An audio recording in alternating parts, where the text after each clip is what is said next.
Maria, lots of various leaders in Europe weighing in on Brexit from Salzburg. What stands out to you thus far?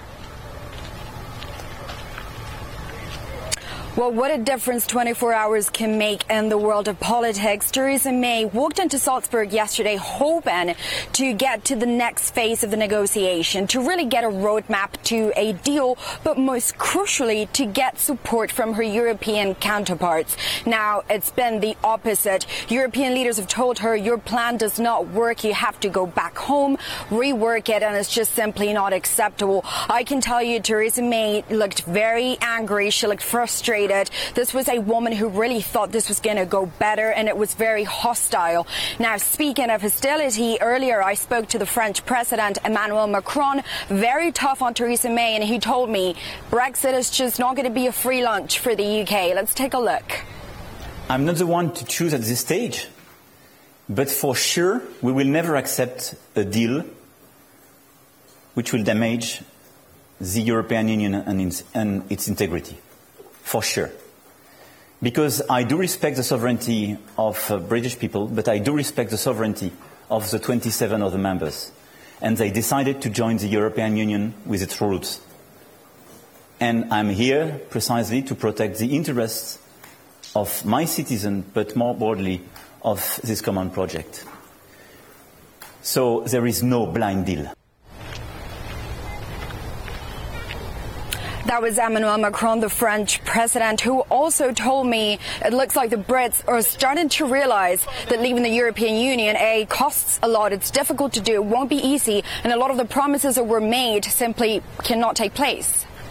So, Maria, has there been any progress made at all in Salzburg, or are we farther away than ever from seeing a deal? Well, it certainly feels like we're in a deadlock stage now. This is what we know based on fact. Theresa May said, deal or no deal, the UK will leave the European Union March next year. Now, European leaders have said we want to see real progress in October to do a November summit that could get us to a deal. But the key is this, time is running out, because even if we do get a Brexit deal between the UK and the European Union, it will have to be put to a vote in London in the UK Parliament. And the concern here is that this is going to be a deal that keeps the UK so close to the European Union that it will be turned down by UK lawmakers. Maria, what happened? Michel Barnier said they were going to go easier on the Irish border question and they could see a way, and suddenly has that gone away, that feeling?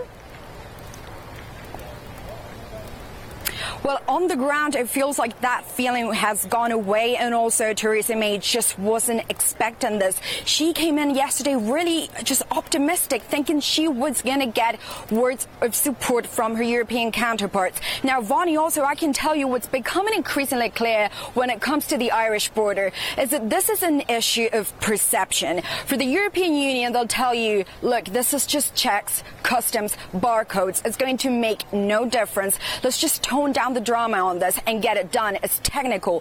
For the UK, they'll tell you, no, this is political. Essentially, you're asking us, telling us we have to break up the United Kingdom, that somehow Northern Ireland is going to be different to Scotland, Wales or England, and that's something that no Prime Minister ever in the UK will accept. You cannot ask this. But again, it seems like the two of them just see this from a very different perspective. One is just technical, no feelings, but the UK will tell you there are a lot of feelings because this is the sovereignty of the UK we're talking about.